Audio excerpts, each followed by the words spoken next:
Good morning, students.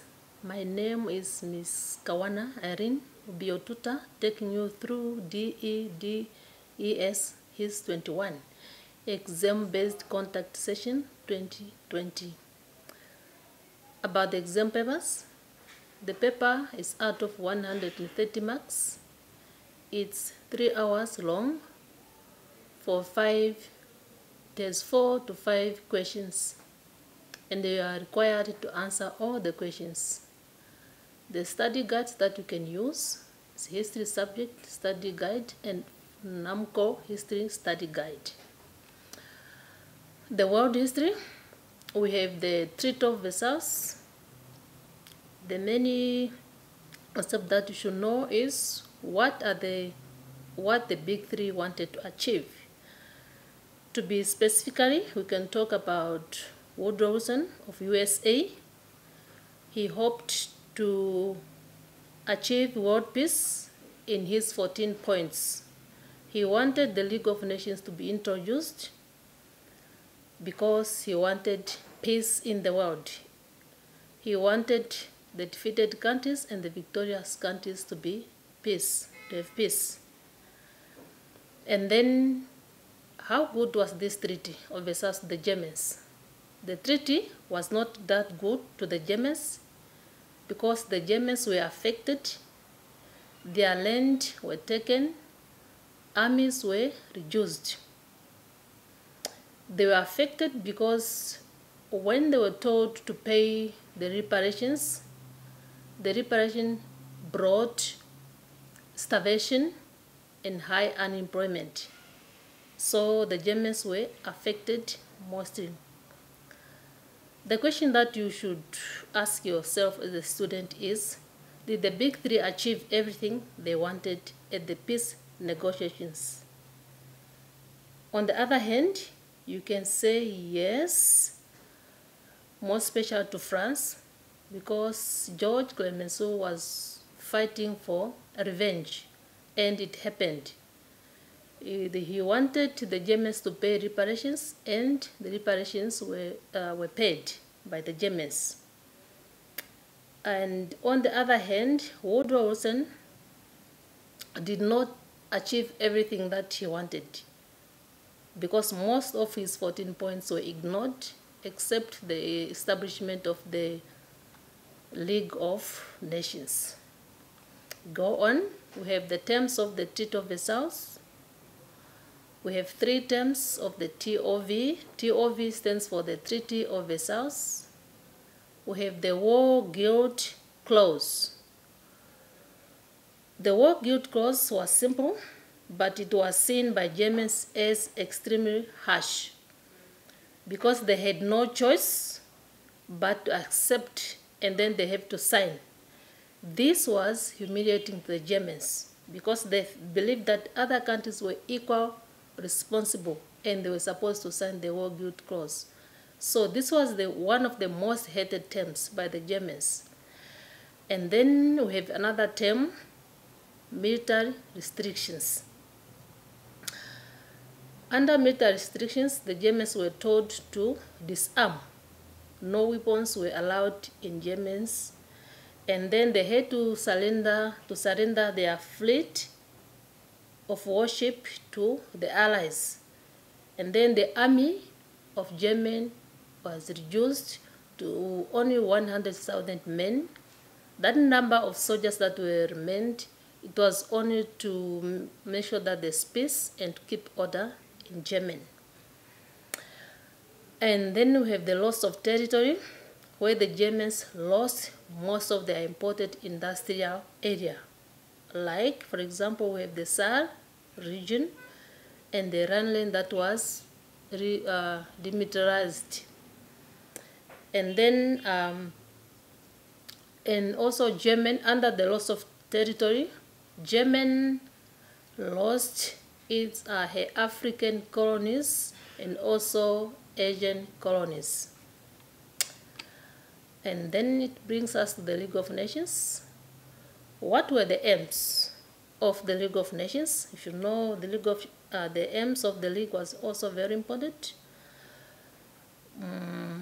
1, To promote world peace, the aim of the League was to make sure that there's peace in the world after the end of the First World War. And then another aim was to encourage nations to disarm and also to encourage countries to cooperate.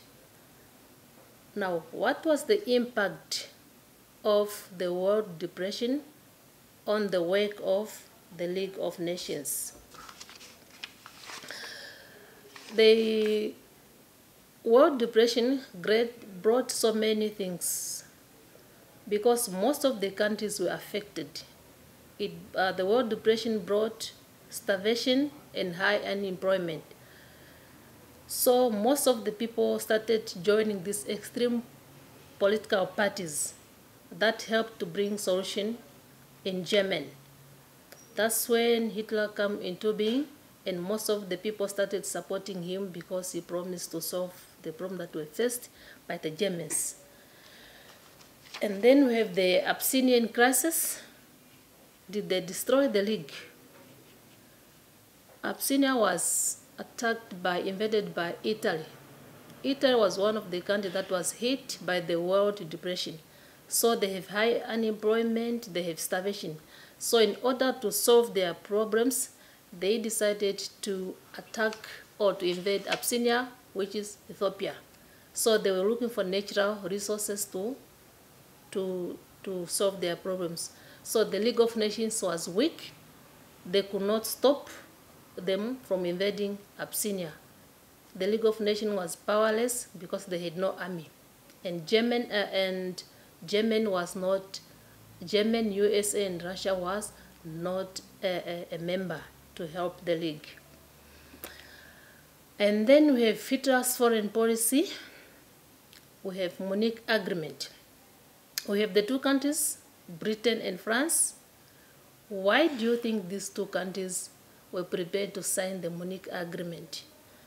They signed the Munich Agreement because they still remember what happened during the First World War. Britain and France lost most of their soldiers during the First World War. So they could not repeat because the memories were still fresh in their minds. They never wanted to lose more of their soldiers. That's why they ended up signing the Munich Agreement to avoid the Second World War. Now, what were the measures taken by Hitler to prepare Germany for war? What Hitler did, he took Germany out of the League of Nations, and then he announced that he was starting to rearming Germany because it was forbidden by the Treaty of Versailles. The Treaty of Versailles said Germany should disarm. Now, when Hitler wanted to prepare Germany for another war, he started rearming, opposing what was said by the Treaty of Versailles. And also he introduced an Air Force. As you still remember from the beginning, I said that the army was reduced and they were not supposed to have weapons. But Hitler did the opposite in order to prepare Germany for another war. Now, what did he do, Hitler, to destroy the Treaty of Versailles? What he did, it was just the same like the first one that we were talking about. He just opposed the terms of the treaty by rearming Germany and also by taking away Germany from the League of Nations. And then he also signed the pact or the agreement that was called Nazi-Soviet Pact. This was the pact that was signed between Germany and Russia. The agreement was that they agreed to help each other. When Germany was attacked, Russia has to help. If it was Russia that was attacked, then Germany has to come in. That was the main agreement of the pact. It brings us to the collapse of the international peace. what efforts were made to secure world peace in the world in 1920s or in Europe? There was a conference that was held in Washington. So USA, countries like USA, Britain, France, and Japan agreed to limit the size of their navies and the size of their weapons to reduce the use of their weapons. And then there was another plan which was called the Dawes Plan, which lended money to Yemen. As we know that Yemen were told to pay reparations as part of their punishment for starting the First World War. So Yemen could not pay the reparation. So Dawes Plan gave loans to Yemen to help them to pay the reparation payments.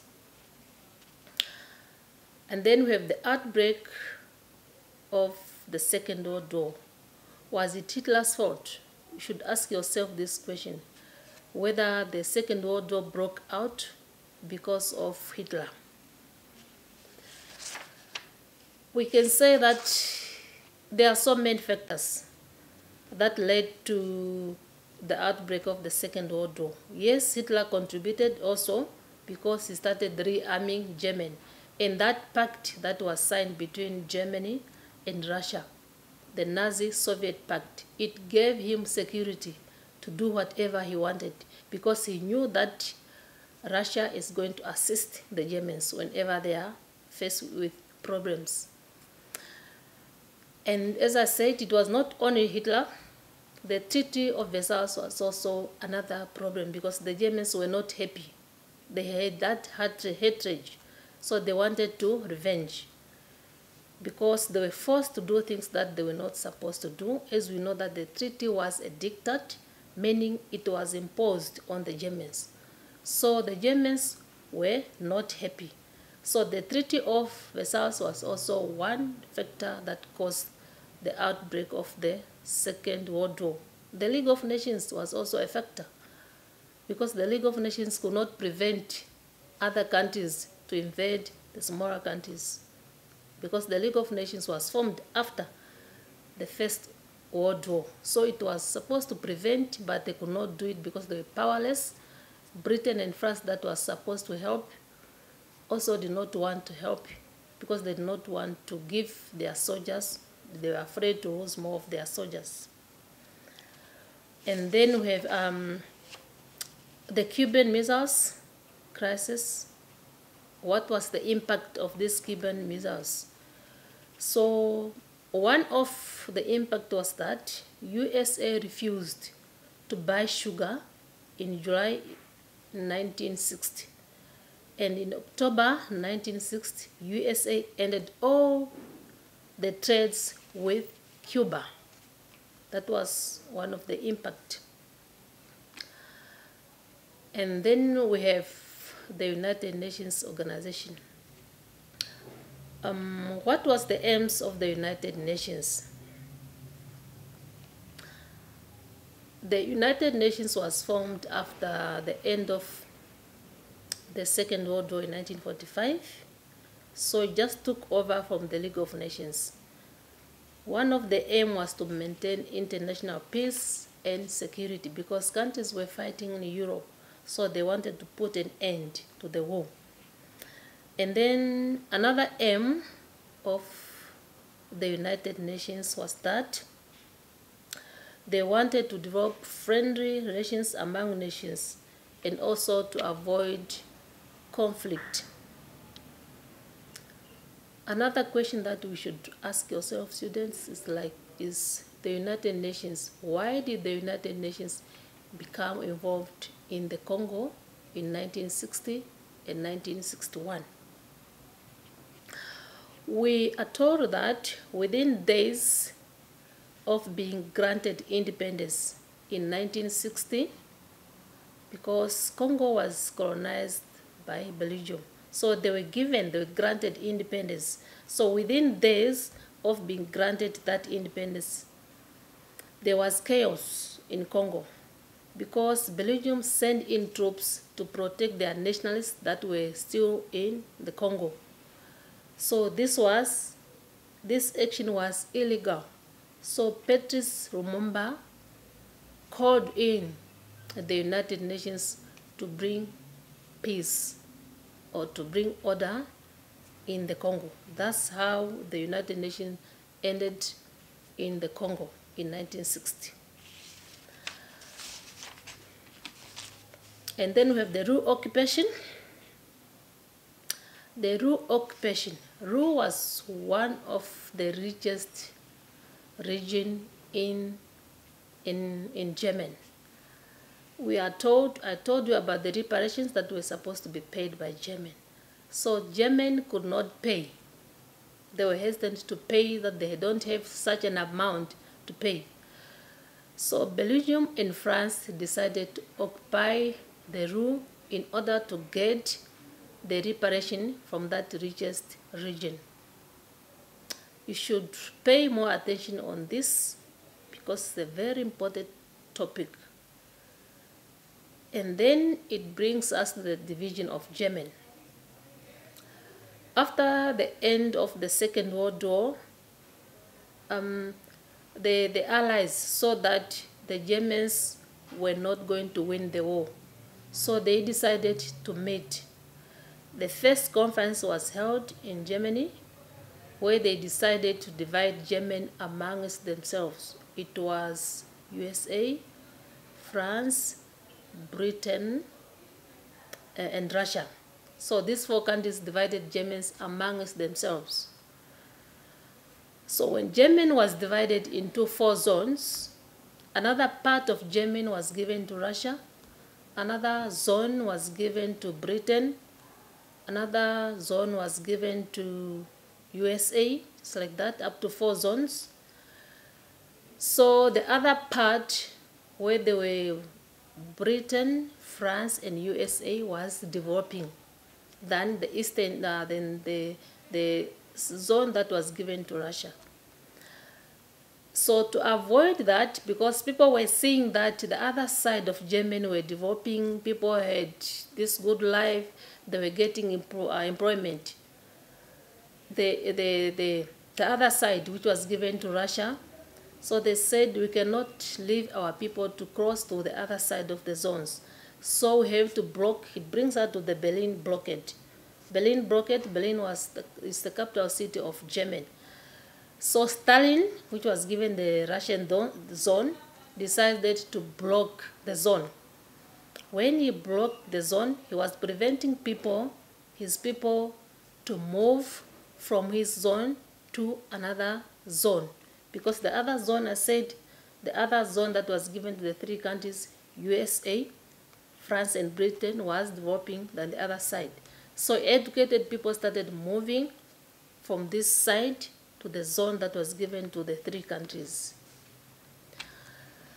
And then we have the Cold War. What was the meaning of this Cold War? Cold War means it was the hostile relations between the 2 superpower countries, which is USA and Russia. Cold War started when they had this conference of dividing Germany amongst themselves, because Russia had, for the first time that they have developed the atomic bomb.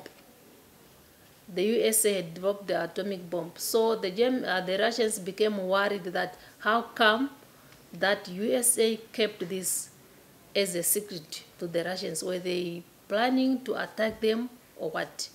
Remember, these 2 countries were in good terms at first, but the mistrust came. So it means that the Cold War was that thing of not trusting each other, and then they did not physically fight, they just used propagandas and not trusting one another or each other. Now, the question that you should ask yourself, students, is that who was to be blamed for this war? Was it USA or was it Russia? Go through your models and then you can get the answer to this type of a question. And then when you get a question like this, you should write both sides. Whether you write about USA, you write about Russia also. And then we have the Namibian history.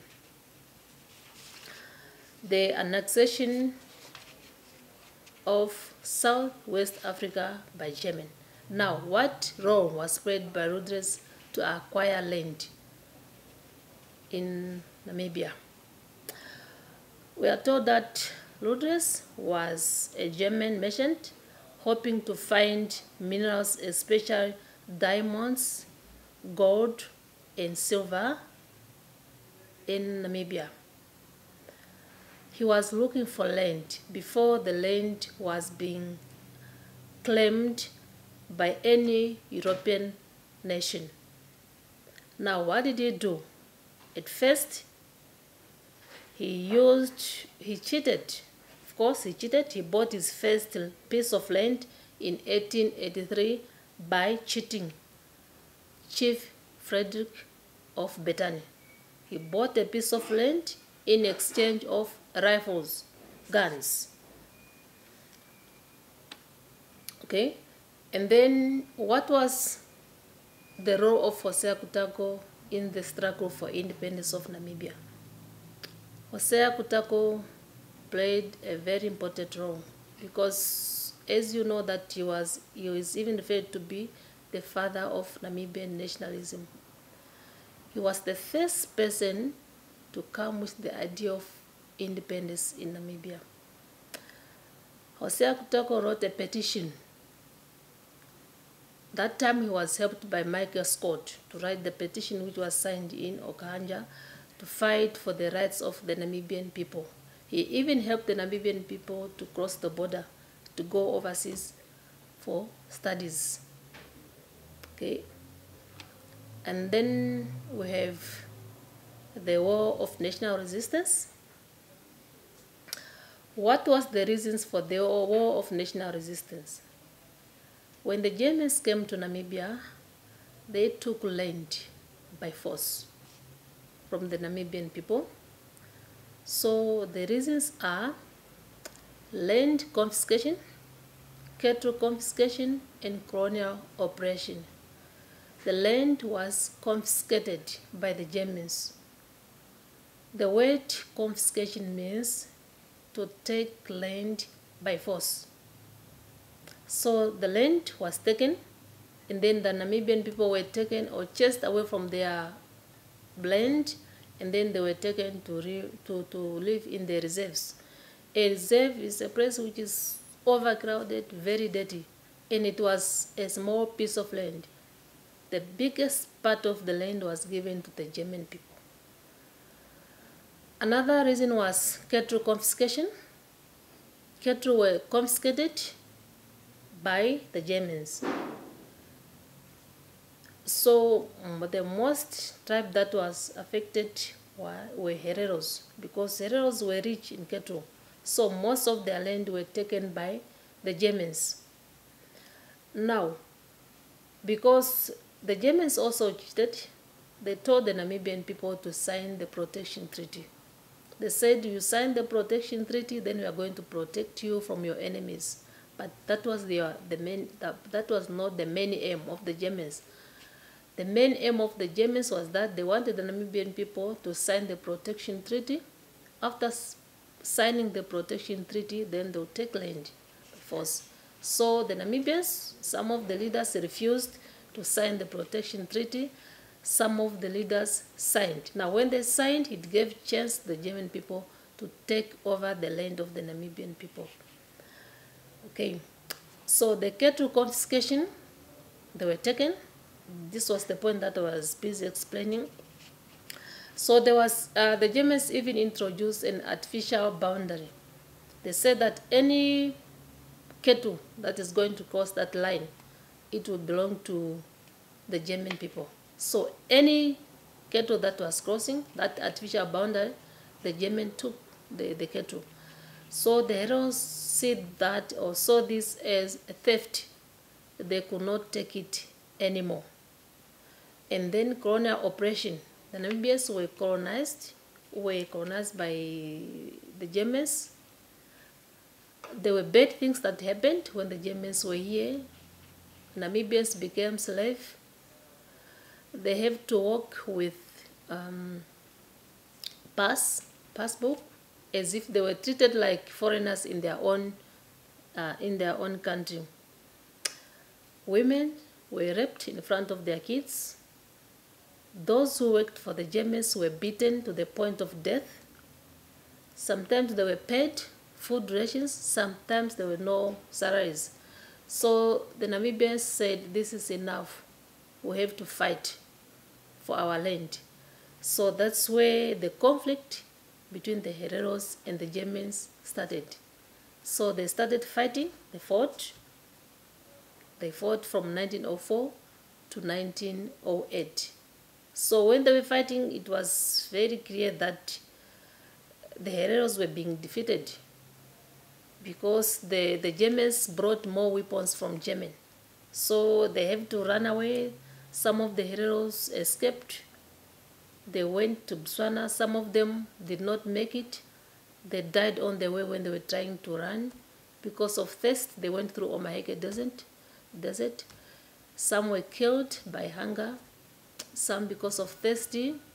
Those who survived, they were captured by the Germans, and then they became slaves. Okay, that is about the war of national resistance. And then we have the apartheid system in Namibia. What is apartheid? Apartheid means separation. Separation between blacks and whites. It was introduced by the South Africans in Namibia. So when the South Africans were in Namibia, they did not want to be together with black people. So they felt that blacks should move away from whites. Now, how did people feel about apartheid in Namibia? You can say they felt bad, or they felt different because people cannot feel the same way. Whether you are from the same mother, whether you are twins, you cannot feel the same way. So because we are talking about Namibians, how did they feel about apartheid? Some people liked apartheid. Some people did not like it. Why? Because those who liked apartheid are those people who were employed by the South Africans, because they had to work for the South Africans, and then they were paid that little amount of money for their basic needs. And then the majority, maybe we should say the majority of the people do not like apartheid because it was not good for them. Those who worked for the South Africans, yes, they were paid, but there was discrimination. They were maltreated by the South Africans. So they felt bad because they were beaten to the point of death. And then they were paid little amount of money. So it was good on the other side, and then it was also bad on the other hand, because most of our people were exploited. Now, United Nations. How come the United Nations become involved in Namibia? They become involved in Namibia because of the actions that were done by the South Africans. The South Africans were supposed to prepare Namibia for independence, but that's not what they did. They just took over from where the Germans started by mistreating the Namibian people. That's why the United Nations, as we all know, one of the aims of the United Nations was to bring peace. So they came to help the Namibians from the South Africans. And then we have another question which says, not a question but a point, which says that in South Africa struggled to retain control over Namibia after World War II. Remember, why do you think the South Africans struggled to retain control over the Namibian people? It was because the UNO increased pressure. They increased pressure because the Namibian people were not treated properly by the South Africans. And then there were petitions, of course, written by the Namibian people, complaining about the rule of the South Africans over the Namibian people. So petitions were written, demonstrations were held, judges has to come in. So the information was heard outside Namibia. Remember that even Jose Akutako wrote that letter, where he wrote about the treatment of the Germans, and the petitions were written about the treatment of the Namibians by the South Africans. So the United Nations has to come in to stop all the things. So they struggled because of the pressure that came from the United Nations and from the Namibian people, because they were complaining and also writing petitions. And then we have the second point is South Africa. We are done with that point. So we have the reintroduction of Namibia into regional independence. From 1915 until 1990, Namibia had been a colony in the form of a mandate. Remember, Namibia was colonized by German. So South Africa came in as a mandate. So we were also colonized in the form of mandate, because we were ruled by the South African and their rule was cruel. Okay? And then that means that South Africa controlled all the activities of the Namibian people in the world outside Namibia's borders. Most of the activities of the Namibians were controlled by the South Africans, because we were under the control of the South Africans. So the first thing that was done by the government was that they established different ministries. One of the ministries that was established was the Ministry of Foreign Affairs. Now, the question is, what was the job of this Ministry of Foreign Affairs? It was, its job was to introduce Namibia and her people to the Southern African region and the rest of the world. As we know that Namibians could not even travel outside Namibia, were restricted by the South Africans. So the Ministry of Foreign Affairs helped us to be introduced to the outside world and to the rest of the world. Okay, and then we have the Odendaal Plan. What do you understand by the Odendaal Plan? The Odendaal Plan, that was the time when Odendaal was the name of the person who came with this plan to divide Namibia into 10 homelands. I think we all know this from high school about the Odendaal Plan. So Namibia was divided into 10 homelands. For example, with the homeland for Hereros, the homeland for Oshiwambo, like that, up to 10. So when Namibia was divided into 10 homelands, we are told that the land, the good land, was given to the whites. So the Namibian people had to occupy the land that was barren. It could not produce anything. The best land was given to the South Africans. And in the Odendaal Plan, in the homelands, the Namibian people were overcrowded because they were just given a small piece of land. So they could not fit, they could not do anything in that piece of land. So the outside world now started criticizing the Odendaal Plan, that it was not fair because the land that was given to Namibian people was barren, could not produce anything.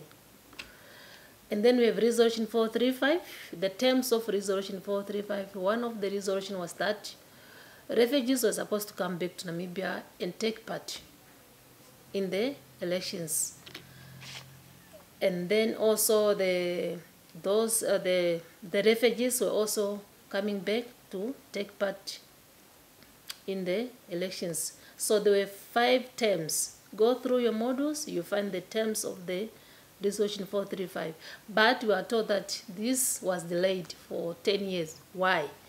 Because South Africans were demanding that the Cuban troops who were in Angola were supposed to go back to Angola. That's when they were supposed to leave Namibia also. They said that Cuban troops were helping us in Angola were supposed to go back. So it took 10 years for the Resolution 435 to be implemented. And then we have the contract labor system.